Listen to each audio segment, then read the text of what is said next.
રાજ્યભરમાં કાયદો અને વ્યવસ્થા લથડતી હોય તેવા અનેક નમૂના સામે આવી રહ્યા છે।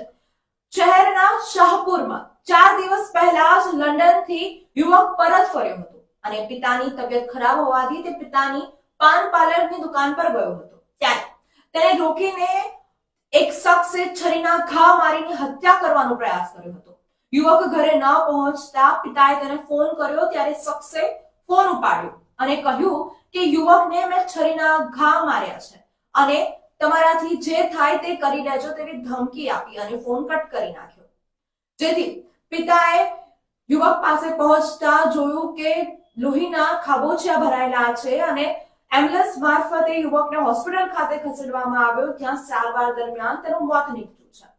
જો કે હવે શાહપુર પોલીસ સ્ટેશનમાં નોંધાયેલી હત્યાના પ્રયાસની ફરિયાદ અને હત્યાની કલમો ઉમેરવામાં આવી છે અને ગુનો દાખલ કરવામાં આવ્યો છે। પોલીસની પ્રાથમિક તપાસમાં સામે આવ્યું છે કે યુવકની હત્યા તેના જ મિત્ર દ્વારા કરવામાં આવી છે। ત્યારે હવે સવાલ એ ઉભા થાય છે કે રાજ્યભરમાં કાયદો અને વ્યવસ્થા લથડી રહી છે, ત્યારે ગૃહમંત્રી એવા બયાનો આપી રહ્યા છે કે પોલીસ જે ભાષામાં ગુનેગારો સમજશે તે જ ભાષામાં જવાબ આપશે અને વરઘોડા તો નીકળશે। આવા હત્યાના ગંભીર ગુનાઓને અંજામ આપનારા ગુનેગારોના શું વરઘોડા કાઢીને જ પોલીસ શાંત રહેશે?